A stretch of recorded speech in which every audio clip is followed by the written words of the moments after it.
আমার জন্ম মানে কি মাটিতে যেদিন পড়েছি ওই দিন না, যেদিন পিতা মার গর্ভে আমাকে পিতৃ বীজ আকারে স্থাপন করলেন, ওই সময় মার মনের ভাবনাটা বারানা সন্তান পায় আর চারানা পিতার থেকে পায়। আর আমার জন্মাবার পরে আমি যে পরিবেশে বড় হয়েছি, যে শিক্ষায় দীক্ষায় বড় হয়েছি, এই তিনটে মিলে তৈরি হয় মানুষের স্বভাব।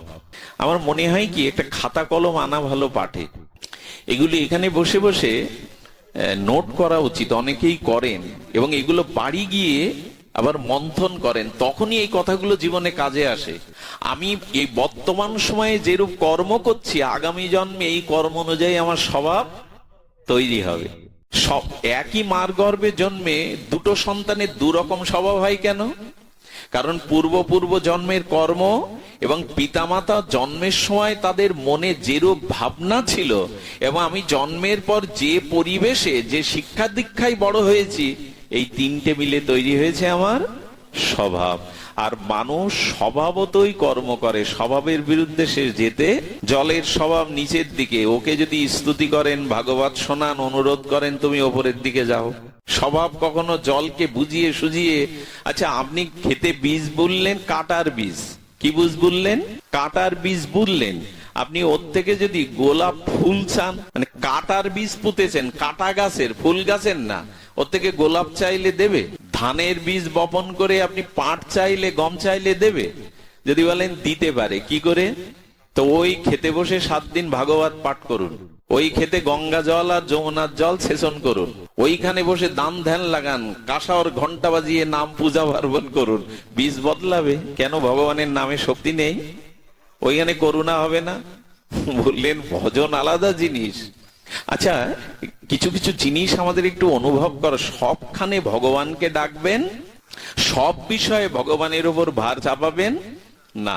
আচ্ছা, যেদিন প্রথম রামায়ণের যুদ্ধ হয়েছিল কদিন বলতে পারেন? কুরুক্ষেত্রের যুদ্ধ হয় 18 দিন, কিন্তু রামায়ণের রাম রাবণের যুদ্ধ 10 দিন। কদিন হয়? 10 দিন।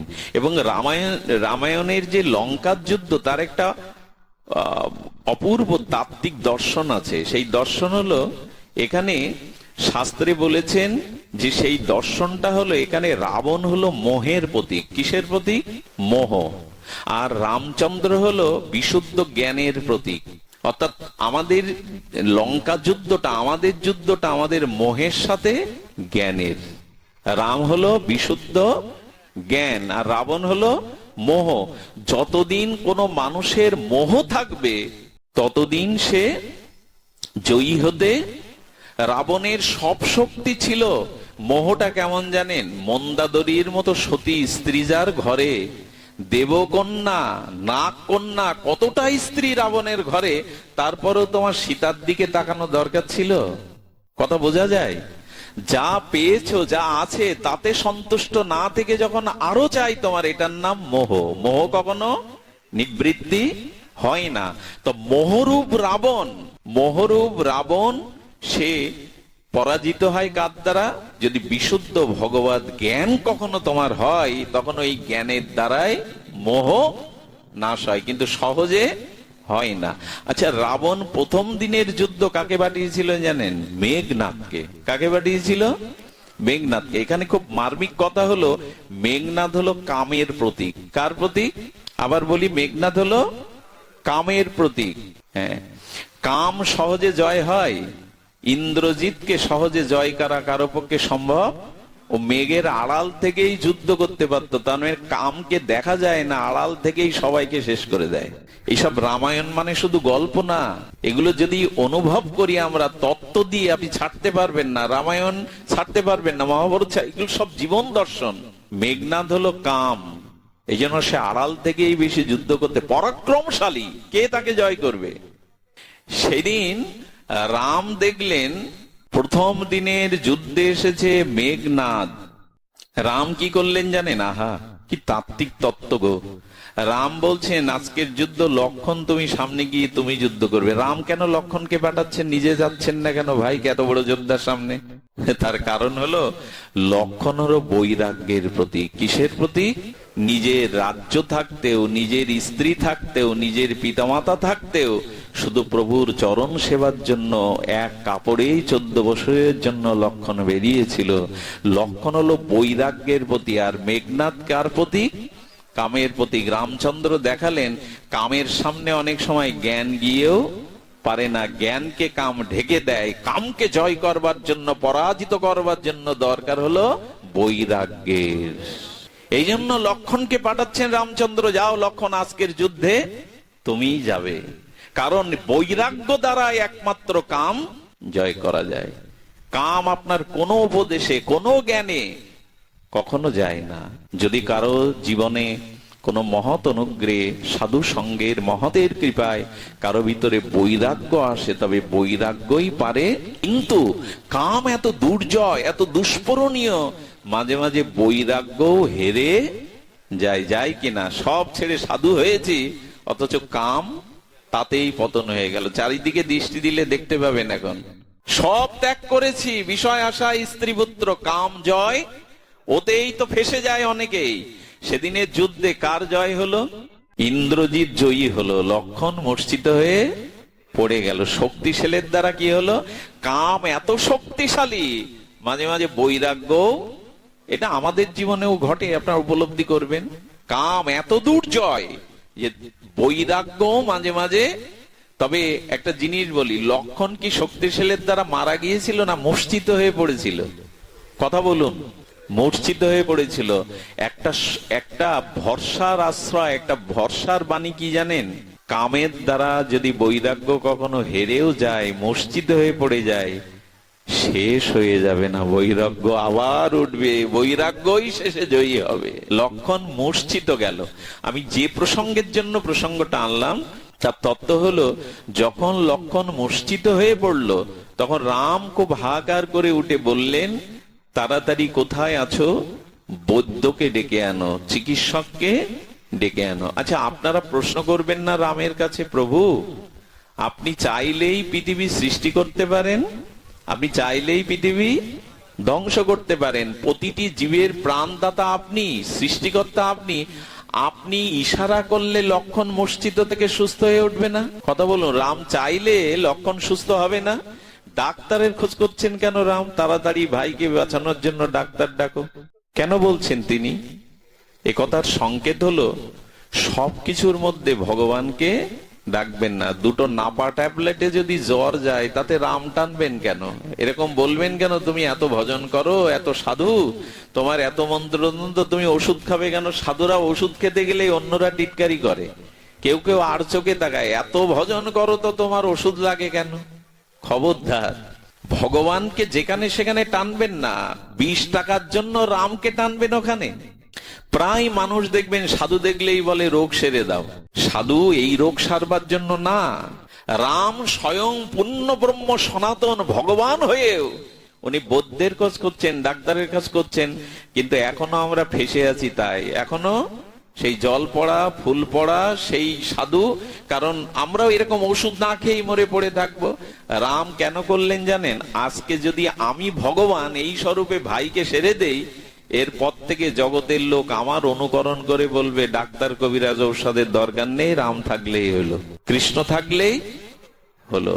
এই জন্য মহাজন যেন গতসা পন্থা, মহাজনরা যে পথ অনুসরণ করেছেন, আপনাকে অনুকরণ, মহাজনরা যা আচরণ করেছেন আপনার অনুসরণ সেটি করা উচিত। রামচন্দ্র যদি আজ ভাইকে ফু দিয়েই ভগবান হয়ে বাঁচাতেন, বলতেন এরপর আর ডাক্তার লাগবে না, যারা রাম রাম করে রামই তাদের বাঁচাবে। উচিত নয়। সে কথা করোনাকালীন বুঝতে পেরেছিল, সাধুরাও বুঝতে পেরেছিল ওষুধের দরকার কিনা। সব সময় ভগবানকে নামাবেন না। দুটো ন্যাপা ট্যাবলেটের জন্য রামচন্দ্রকে ওখানে, রাধারানীকে ওখানে নামানো। সে শ্যামসুন্দর বাবা বলেছিল, রাধারানী কৃপায় আজ ঘুম খুব ভালো হয়েছে বেটা, ঘুমে রাধারানীকে টানছো? হ্যাঁ, সবসময় ভগবানকে টানতে নেই। একজন সাধুকে দেখে এরকম যে বিষয়ী তার্কিক লোক বলছে, বাবা এত ঠাকুর ঠাকুর, এত রাম রাম কৃষ্ণ কৃষ্ণ করেন, তো ওষুধ কেন লাগছে? তখন বলছেন যে দেখো, ভগবানকে এই সামান্য কাজের জন্য যদি আমি আপনার বাড়িতে এসে আমাকে বলবেন কি নর্দমাটা পরিষ্কার করে দাও, এটা কোনো অতিথিকে বলা যায়? তাকে ওই কাজে না বলা যায়? তো যে কোনো কাজে নিজের কোনো ক্ষুদ্র স্বার্থে আপনি ভগবানকে টেনে আনবেন? এই জন্য মহাজন অনুকরণ করেছেন, ডাক্তার চাই। সব কাজে ভগবানকে দোষারোপ করা, টানা উচিত নয়। এই জন্য সেখানে বলা হচ্ছে যে তিনি তখন বললেন সুখেন বৈদ্যকে ডাকা। ওই নামটা সুখেন না, ওই নামটা সুসেন না, আমরা সুসেন বৈদ্য বলি, ওইটা খ হবে সুখেন। সুখেন বৈদ্য কেন জানেন? যাদের যাদের ভজন আছে তারা রাবণপুরীতেও সুখে আছে, যাদের ভক্তি আছে, ভজন আছে, তারা রাবণপুরীতে। আচ্ছা, এইখানে আরেকটি তাত্ত্বিক কথা দেখবেন, হনুমানকে আনতে বলল, তাই না? সুখেন বৈদ্যকে আনতে বলল। হনুমানের ওখানে কি বলা আছে? বাড়ি শুদ্ধ পরিবার সহ, ঘর সহ তুলে আনলেন। আচ্ছা, একটা ঘর যদি কেউ তোলে মাটি থেকে, সে ভেঙে পড়বে না? এইসব কথা খাটে যে হনুমান ঘর সহ তুলে আনলেন। এই ঘর তোলা কি? ঘর যদি তোলেন ভেঙে পড়বে না? এই ঘরটা যদি তুলে ফেলেন ভেঙে পড়বে। আসলে ঘর তোলা কি? আচ্ছা, আপনার বাড়িতে কোনো আত্মীয়র বাড়ি নিমন্ত্রণ হয়েছে, আপনি স্ত্রী পুত্র পরিবার সন্তানাদি সবাইকে নিয়ে গেছেন। তখন যদি কেউ বলে কজন এসছেন, কি বলি আমরা? ঘর শুদ্ধ। এটা মানে কি ওই বাড়ি তুলে আনা? আসলে সুখেন বৈদ্য বলল, হনুমান, রামের চরণ পাবো বলে লঙ্কাপুরীতে এতদিন বসে আছি, আমি একা যাব কেন? আমার ঘর শুদ্ধ সবাইকে নিয়ে চলো রামের চরণে। আমি একা কেন উদ্ধার হব? আমার স্ত্রী পুত্রকেও আমি প্রভুর চরণে। আমরা এই চিন্তা করি তো, সারা জীবন একা আসি, বউটাকে আনি তো মাঝে মাঝে, ছেলে মেয়েকে আনি তো। খুব দুঃখের বিষয়, সাতক্ষীরা গুড়পুকুরের মেলা, খুলনা গানের ফাংশন, সিনেমা হলে বাবা মার সামনে কুমারী মেয়েকে সাজিয়ে বোনের সাথে পাঠানো হয়, কত জায়গায় ঘুরতে পাঠানো হয়, পিকনিক করতে পাঠানো হয়, অথচ যুবক যুবতীদের ভাগবত আসরে পিতা হাত ধরে আনে না, যা তাদের জীবন গড়ে দিতে পারে, আগামী দিনে ভালো মা হতে শেখায়, ভালো স্ত্রী হতে শেখায়, ভাগবতে তাদের আনে না। বেড়ানো চেড়ানো পিকনিকে পাঠায় মেয়েদের সাজিয়ে গুজিয়ে, ভাগবতে আনে না। এই জন্য পরিবারকে যদি এইমুখী করতে পারেন, একা আপনি হয়ে কি করবেন? ওতে যন্ত্রণা বাড়বে। পরিবার শুদ্ধ হনুমানকে বললেন, তুমি ভক্ত, তুমি পারলে পারো। আচ্ছা, লক্ষণ যখন মূর্ছিত হলো, তখন লক্ষণকে যুদ্ধক্ষেত্রে থেকে রামের চরণে কে এনেছিলেন? হনুমান। হনুমান কেন আনলেন? বললে, দেখো, লক্ষণের থেকে আরো বেশি বৈরাগ্য হলো হনুমানের। তো যদি অল্প বৈরাগ্যবান, বেশি বৈরাগ্যবান সাধুর সাথে থাকতে পারে, তবে কাম কামনায় মাঝে মাঝে মূর্ছিত হলে ওই বৈরাগ্যবান চেতন সাধুই তাকে উদ্ধার করে ভগবানের কোলে পৌঁছে দেবে। এই জন্য দয়া করে আমার ভেতরে কামনা বাসনা থাকুক, কিন্তু কোন বৈরাগ্যবান সাধুর চরণ পড়ে যদি থাকতে পারেন, তিনি আপনাকে তুলে ভগবানের চরণে পৌঁছে দেবেন, তিনিই পৌঁছে দেবেন। তাহলে ভক্তি স্বরূপ বলে আকাশ আমাদের শাসন করছে, আমরাও ভাগবত বিশ্রাম করব। বাবাজিদের বসিয়ে এভাবে অর্বাচীনের মতো বক বক করা ঠিক নয়, ওনারা মহৎ মানুষ। আমি শুধু বলবো, শরীর দ্বারা, ইন্দ্রিয় দ্বারা, মন দ্বারা, বুদ্ধি দ্বারা, আত্মা দ্বারা, এরপর স্বভাব দ্বারা যে কর্ম ভগবানে অর্পণ করবেন, এটাই হলো ভক্তি। কথাটা কিন্তু একটা বিরোধ বাড়ছে। আপনার স্বভাবময় কর্ম যা করবেন তাই ভক্তি হবে, এটা মেনে নেওয়া যায়? আপনার স্বভাবে তো খারাপ স্বভাবও আছে, তো আপনার স্বভাব দ্বারা যা করবেন সেটাই ভক্তি হবে। এত বড় ভক্তির সরলতা বলেছেন ভাগবত। কি করে হবে? শেষের লাইনটা দিয়েছে কি, সমর্পয়তু ইতি নারায়ণং। অর্থাৎ আপনার সমস্ত স্বভাব যদি ভগবানে অর্পণ করে করতে পারেন, সেই কাজ হবে ভক্তি।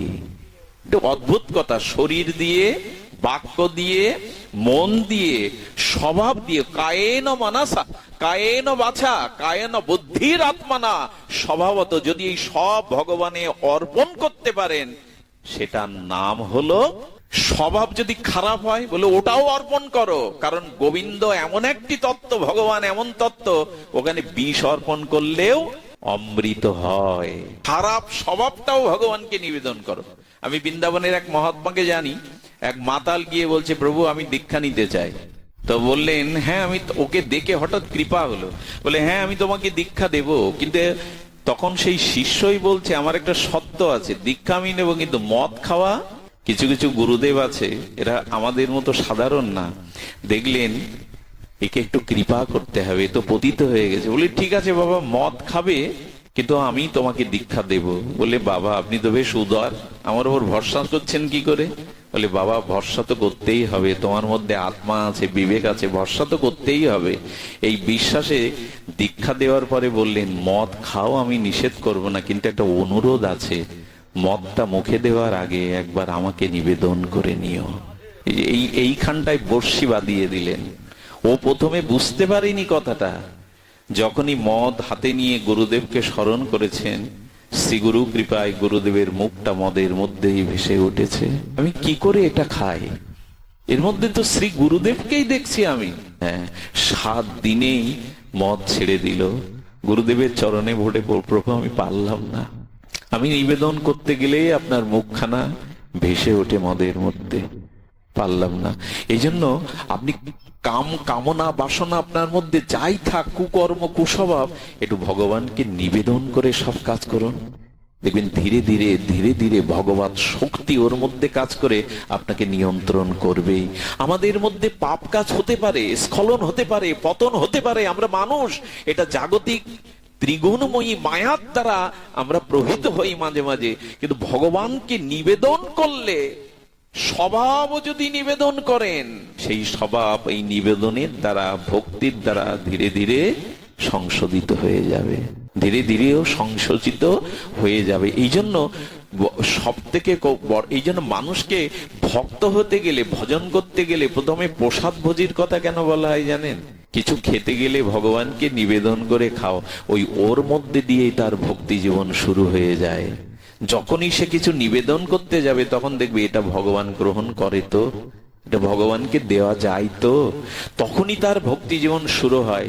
এই জন্য উপযুক্ত সদ্গুরু প্রসাদ ভোজি ভক্তকে ছাড়া মন্ত্র দিতে চান না। এখন তো স্বাভাবিক গুরুরা যে যা খায় তাকেই মন্ত্র দেন, এরকম নিয়ম ছিল না। এখনো ইসকনের দীক্ষা নিতে গেলে, গৌড়ীয় বৈষ্ণবের দীক্ষা নিতে গেলে আগে আপনাকে প্রসাদ ভোজি হতে হবে। প্রসাদ ভোজি মানে কি? প্রসাদ ভোজি মানে বড় কিছু না, বড় হলো আগে ভগবানকে নিবেদন করে পাও, ওই নিবেদনটাই তোমার জীবনে ভক্তি এনে দেবে। আচ্ছা, যার বস্তু তাকে না দিয়ে আগে খাওয়াটা অপরাধ কিনা? আপনি আমাকে একটা বস্তু এনে দিলেন, সেই বস্তু আপনাকে আগে না দিয়ে আপনি ভক্ষণ করছেন, এটা প্রত্যাবয় নয়। এই জন্য অগ্রভোগ হতে নেই, সব ভগবানের, তাকে না দিয়ে কিছু পেতে নেই। এইটুকুই যদি জীবনে পালন করতে পারেন, দেখবেন আপনার ভক্তি জীবন শুরু হয়ে গেছে। তখন ওই অন্নটা না, ওই অন্নের মধ্যে গোবিন্দের কৃপা চলে যাচ্ছে আপনার ভেতরে। এই জন্য যা কিছু পান একটু ভগবানকে নিবেদন করতে শুরু করুন। যখনই নিবেদন করতে শুরু করবেন তখনই ওটা প্রসাদী হয়ে যাবে। জানেন, কিছু মনে করবেন না, এই কথাটি খুব হৃদয়ে লাগে।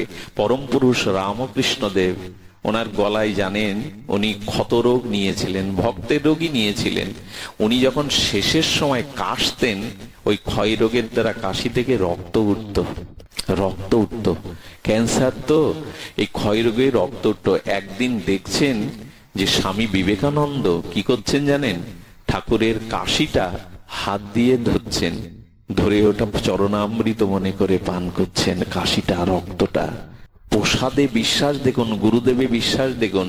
নরেন দত্ত, বিবেকানন্দ এমনি এমনি হয় না, গুরু কৃপা। আমি বৃন্দাবনে একজনের কথা বলবো না, তার আশ্রিত শিষ্য এখানে অনেকেই আছেন। তিনি কি করতেন জানেন?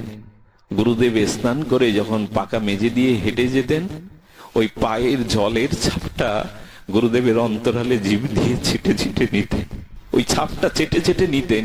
শ্রী গুরুদেব থেকে যা কিছু তা প্রসাদী মনে করে নিতেন। নরেন দত্তের এই দৃশ্য দেখে ঠাকুর বলেছিলেন শেষ সময়, যা আমার যা কিছু সব তোকে দিয়ে আজ আমি ফতুর হলাম। প্রসাদে বিশ্বাস যদি হয় না আপনার, সবকিছু যদি ভগবানকে নিবেদন করে পেতে শুরু করেন, ওর মধ্যে দিয়ে আপনার ভক্তি জীবন গড়ে উঠবে, ভক্তি জীবন গড়ে উঠবে। এই জন্য স্বভাবে যা কিছু, ওই অকাম সর্ব কাম বা মোক্ষ কাম উদারতি তীব্রেণ ভক্তি যোগেন যজতে পরমং পুরুষ। গোবিন্দ বলছেন, তোমার কামনা থাকুক আর নিষ্কামতা থাকুক, তোমার অশুদ্ধতা বা শুদ্ধতা সবকিছু আমাকে অর্পণ করতে শেখো, আমি ওর মধ্যে দিয়ে তোমাকে ভক্তি দিয়ে দেব। খারাপ স্বভাব, ওটাকেও ভগবানকে নিবেদন করে দেবেন। প্রভু, এই মন্দ স্বভাবটা আমি তোমাকে নিবেদন করলাম, বিষ অমৃত হয়ে যাবে। এই জন্য আমার মনে হয় ভগবানকে আড়াল না করে, ফাঁকি না দিয়ে খারাপটাও তাকে দিন, ভালোটাও দিন। খারাপটা দিতে গিয়ে কি মনে হবে জানেন? মনে হবে কি না, খারাপ তাকে দেওয়া উচিত নয়, তিনি যে পরম প্রিয়, তাকে ভালোটায়, এই স্বভাব আপনাকে নিয়ন্ত্রণ করে দেবে। এই জন্য ভক্তি মানে বড় কিছু নাই, ভক্তি মানে জীবনের যা কিছু তাকে অর্পণ করে দেওয়া। আর এই অর্পণটাই হলো সমর্পণ। এই অর্পণের মধ্যে দিয়েই আমাদের জীবনে আসে পরম কল্যাণ, পরম শান্তি। ছোট্ট একটা দৃষ্টান্ত দিয়েই পাঠ বিশ্রাম করি। মহাত্মারা আছেন, হরিকথায় আসলে লোভ জেগে যায়, থামতে পারি না, থামাটা হয় না, তবু থামতে হবে। বলে যায় বৃন্দাবনে চলুন, শ্রী ধামে একটু স্পর্শ নেই। শ্রীধাম বৃন্দাবনে গেছেন তুলসীদাস গোস্বামী। কে গেছেন? যিনি রামচরিত মানসের প্রণেতা, যিনি এই যুগেই হনুমান তাকে দীক্ষা দিয়েছিলেন, রাম সীতাকে যিনি নিজে দর্শন করেছিলেন, বিখ্যাত রামচরিত মানস যিনি রচনা করে অমর হয়ে আছেন। তো রামচরিত মানস প্রণেতা গোস্বামী তুলসীদাস গোস্বামী গিয়েছেন বৃন্দাবনে। ওখানে 108 জন বৈষ্ণবের মহাত্মার সেবা হচ্ছে। উনি গিয়ে দেখছেন যেখানে জুতোগুলো খোলা মহাত্মাদের, ওখানে বসে গেছেন যদি একটু প্রসাদ পায়। প্রসাদে এত বিশ্বাস। তো যিনি পারস করছেন, মানে দেওয়া দেওয়া করছেন, তিনি এসে বলছেন আপনার তো পাত্র নাই এখানে। ওনাকে চেনেন না উনি তুলসী। তো তখন বললেন পাত্র তো আছে। এক মহাত্মার পাদুকা ছেঁড়া জুতো, ওইটাই পেতে বলছেন, এর থেকে বড় পাত্র আর কিছু নাই, তুমি এতে দাও।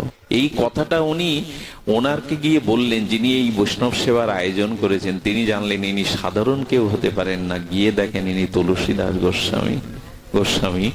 প্রসাদে বিশ্বাস কিরকম সবার হয়। হাত ধরে নিয়ে তখন মহতদের পাশে বসালেন। উনি বৃন্দাবনে যত মন্দিরে যান, শ্রীনাথজির মন্দির, আমাদের যত মন্দিরে যান, সেখানে কৃষ্ণকে উনি প্রণাম করেন না। একজন বলছেন কি গো গোস্বামী, আপনি মুরারি মোহনকে, আপনি শ্যামসুন্দরকে, আপনি রাধারমনকে, বাকি বিহারীকে প্রণাম করছেন না শ্রীনাথজিকে? বলে না, আমি প্রণাম করব না। বলে কেন? বলে যতদিন মুরলি ছেড়ে ধনুর্বাণ নিয়ে রামরূপে না দাঁড়াবে ততদিন তো আমি প্রণাম করব না। কারণ তুলসী গোস্বামীর উপাস্য হলেন রাম, রঘুপতির আগে বলেছেন রাম। আপনারা এটা আবার অন্যভাবে নেবেন, এটা ভক্তের নিষ্ঠা, ভগবানের স্বরূপে নিষ্ঠা। উনি জানেন রাম আর কৃষ্ণ অভিন্ন, কিন্তু ওনার ইষ্টকেই উনি দেখতে চাচ্ছেন কৃষ্ণের মধ্যে। এসে কি ঘটলো জানেন? শ্রীনাথজির মন্দিরে গিয়ে বলছে মাথা আমি নব না, তুমি যদি বাঁশি ছেড়ে ধনুর্বাণ না হাতে দাও। যেই বলেছেন, হাসতে হাসতে শ্রীনাথজি মুরলী ত্যাগ করে ধনুর্ধারী রূপে রাম রূপে দাঁড়িয়ে গেলেন। ভগবান তার ভক্তের ভক্তির কাছে চিরকাল পরাভূত হয়ে যান। যখনই রামরূপ ধরলেন, রাম সীতারূপ, তখনই সাষ্টাঙ্গে প্রণাম করলেন। আর কি করতেন? বৃন্দাবনে যতদিন ছিলেন, ওনার সাথে সব থেকে সখ্যতা ছিল সুরদাসজির। সুরদাস ছিল জন্মন্ধ। কি ছিল? পদ গেয়ে গিয়ে গোবিন্দের ভজন শোনাতেন। সুরদাস বিখ্যাত ভজন করতেন। সুরদাস শ্রীনাথজির কি ভজন করতেন জানেন? ভোগ আরতিতে যা যা ভোগ দেয়া হতো, উনি তো জন্মন্ধ, উনি ওইটা কীর্তন করে করে শোনাতেন। সেবায়েত পূজারী বাবা বললেন চোখে দেখে না, অথচ যা যা দিয়েছি সেগুলো বর্ণনা করে কীর্তন করে কি করে? একটু পরীক্ষা করা, ও তো অন্ধ সেজে নেই তো। একদিন করেছে কি, ভগবানের বিগ্রহতে পোশাক পরায়নি। বলে দেখি ও কি বর্ণনা করে। নেংটি পরিয়ে রেখেছেন শ্রীনাথজিকে, কৃষ্ণকে। তখনও বর্ণনা করছে, প্রভু তোমাতে কি অলংকার লাগে, তোমাকে কি বস্ত্র লাগে? বস্ত্রহীন তুমি এত সুন্দর, আজ এক অদ্ভুত রূপে দেখছি। আরে পায়ে পড়ে গেছেন। বলে এ তো হ্যাঁ। তখন বলছেন আমি বুঝেছি সুরদাস, তুমি অন্তর দৃষ্টি দিয়েই ভগবানকে দেখো, তোমার বাইরের দৃষ্টি নেই, তাহলে কি হবে? তুমি অন্তর দৃষ্টি দিয়ে দেখো। এই সুরদাস যার ভজন শুনতে গোবিন্দর কুটিরের সামনে এসে বসে থাকতেন। সুরদাসের কাছে গেছে তুলসীদাস, গিয়ে বলছেন আমার রাম বড়, আমার রাম। আরে কৃষ্ণ ভজন ছাড়ো, ওই পাকার ভজন ছাড়ো, কালোর ভজন ছাড়ো। ওই কালো যারা ভজন করে তাদের ভেতরটাও কালো হয়ে যায়। এরাও চুরি করতে শেখে, উনি ননি চুরি করেন তো এরাই চোর শেখে। এটা কিন্তু ভাববেন না নিন্দা করছে, নিন্দার ছলে দেখবেন প্রিয়া যদি মান করি করায় ভৎসন, যাকে খুব ভালোবাসেন যদি যাও তোমার মুখ দেখবো না, ওটা অনেক প্রিয় লাগে, প্রিয়ার ভৎসনও ভালো লাগে। তো কি হয়েছে ওইরকম বলছে, তখন বলছে আরে রাখো রাখো, আমার কৃষ্ণের থেকে সমান পৃথিবীতে, আমার শ্যাম সুন্দরের থেকে গোপালজির থেকে সুন্দর কেহ নেই। এই দুজন তর্ক বাঁধাতেন, তর্ক নয় তো আনন্দ রস লীলা করতেন। একদিন তুলসীদাস বলছে প্রতিদিন এভাবে ঝগড়া না করে একদিনেই মীমাংসা হোক না, কে বড়। তো কি করে বললো গাড়ি টানাও, এই গাড়িটা নিয়ে আমি রামচন্দ্রকে নিয়ে উঠবো এই পাশে, আর তুমি গোপালজিকে নিয়ে উঠবে, যার দাড়ি ভারে হবে সেই শ্রেষ্ঠ, আর বিচার করা লাগবে না, এই বিচার শেষ। হ্যাঁ, তুলসীদাসের প্রস্তাবে রাজি হলেন। হয়ে সুরদাস বললেন দাড়ি টানাও। কি বলবো আপনাদের, দাড়ি যখন টানানো হলো তখন তুলসীদাস বলছে তুমি আগে ওঠো। সুরদাস গোপাল মূর্তিটা বুকে করে দাড়িতে উঠতে উঠতে বলছেন জয় গোপাল জিউ জয়, বললেন জয় শ্রী গোপাল জিউ জয় বলে বললেন। আর তুলসীদাস যখন দাড়িতে উঠলেন তখন বলছে জয় শ্রী রাম সীতাজি জয়, রামচন্দ্র সীতা মায়ের জয় বলে উঠলেন। দাড়িটা দুলতে দুলতে দুলতে দুলতে দুলতে দুলতে সুরদাসের দাড়ি উপরে উঠে গেল, ভারী হয়ে গেল তুলসীদাসের দাড়ি। তুলসীদাস তখন এসে বললেন হ্যাঁ হয়েছে তো, তোমার কৃষ্ণ বড়, আজ দেখো কে ভারী। সুরদাস তখন কেঁদে ফেলেছে, বললেন হ্যাঁ ওপরেই যাও, ওপরেই যাও, ভারী আর হতে হবে না। কৃষ্ণের উপাসনা যারা করে এরা সব হালকা, এই দেখো ভারী উপাসনা করে বলে, আজ থেকে মেনে নাও, আমার রাম সীতাকে মেনে নাও। সুরদাস গোপালকে বুকে নিয়ে কুটিরে চলে গেলেন। যে কুটিরে এক পাশে গোপালকে রেখে পাশের দিকে বলছে আর কোনোদিন আমি তোমাকে আর চাইবো না, আর তোমাকে ভজন শোনাবো না। তুমি পুতনা বিষ দিয়ে মারতে গেল, তাকে ধাত্রীগতি দিলে। তুমি 6 মাস বয়সে অগাসুর বগাসুর কত অসুরকে বধ করলে। হ্যাঁ, তুমি শরীরকে ভারী করে অরিষ্ট দানব কতকে বধ করলে, আর আমার বেলা একটু ভারী হয়ে দাড়ি নিচে দিতে পারলে না। না, সারাটা জীবন অন্ধ হয়ে ভালোবেসেছি, ওই বেলায় তুমি এত বল ধরতে পারো, আর এই বেলায় তুমি বল ধরতে পারো না। খবরদার আমার দিকে আর তাকাবে না আজ থেকে। ভালোবাসা না থাকলে, অনুরাগ না থাকলে অভিমান করা যায়। এদিকে তুলসীদাস তো খোঁজ মেজাজে আছে, আমার রাম বড়। বিগ্রহ কি করেছে জানেন, গোপাল কি করেছে জানেন, গোপাল অচল থেকে সচল হয়ে গেছে। গোপাল সচল বালকের রূপ ধরে সুরদাসের কোলে বসে চিবুক ধরে বলছে রাগ করছো কেন? বলে কোলে উঠবে না, আমাকে আর ডাকবে না, যাও কোল থেকে নেমে যাও। বলে শোনো না আমার কথা, কেন হেরেছো শুনবে না, কেন তুমি যেতনি শুনবে না, কি বলতে চাও বলো। অভিমানের মধ্যে কোলে এসেছে তো চিবুক ধরে বলছে কেন রাগ করছো, আমাকে ফেলে দিলেই কি আমি চলে যাব তোমাকে ছেড়ে? বলে কেন? তখন বলছে আচ্ছা 3 বড় না 2 বড়? কি বড়? সংখ্যা 3 বড় না 2 বড়? তখন বলছে দেখো তুমি দাড়িতে ওঠার সময় কি বলেছিলে, জয় গোপাল জিউ জয়, আর তুলসীদাস কি বলেছিল, জয় সিয়ারাম কি জয়। তাহলে গোপাল আর তুমি আমরা 2 জন, আর ও কজন নিয়ে উঠলো? ভারী তো ওদিকেই হবে, তুমি রাগ করছো কেন? আরে মানে দেখাচ্ছেন আমরা যারা গৌড়ীয় বৈষ্ণব তারা রাধারানীকে বাদ দিয়ে যেন এক গোপালজিও কেউ বুকে না নেই, তাহলে উপরে উঠে যেতে হবে, হেরে যেতে হবে। রাধারানীর সাথে না থাকলে সুখ বলে আমার কৃষ্ণ মদন মোহন, সারি বললেন আর মদন মোহন আমার রায় বামে যতক্ষণ। বললেন ভুল তো তুমি করেছো, তুমি গোপালজি বলে দাড়িতে উঠেছো, জয় সিয়ারাম সীতাকে সাথে নিয়ে উঠেছে, তো 3 জন তো ভারী হবে। তখন বলি এই বুদ্ধিটা তো আগে আসেনি। তখন ও আবার গোপালকে কোলে নিয়ে বলছে তুলসীদাস আবার দাড়ি টানাও। বলে আর দাড়ি টানাবো না, বিচার তো হয়ে গেছে, ফলাফল তো এসে গেছে। বলে না একবারে হয় না, আবার দাড়ি টানাও। তখন বলছে তুমি টানাবে না আমি লোক ডেকে টানাবো? বলে আবার পরীক্ষা দিই? বলে হ্যাঁ আবার দিতে হবে। তুলসীদাস বুকে জড়িয়ে ধরে বললেন যুক্তি তর্ক দিয়ে কে পাঠিয়েছে আমি সব এখানে বসে শুনেছি, তোমার রাম আমার কৃষ্ণ আলাদা নয় গো, আমি শুনতে পেয়েছি গো, তোমাকে যে যুক্তি দিয়ে পাঠিয়েছে এসো কেউ আলাদা নয়। তবে হ্যাঁ শুধু কৃষ্ণকে না, আমার প্রেমময়ী ঠাকুরানীকে রাধাকে নিয়ে ভজন করুন, তবেই জীবন ধন্য হবে। আমি আপনাদের সকলের চরণে প্রণতি রেখে ভক্তির মহামহিমা কীর্তন এখানে বিশ্রাম রাখছি।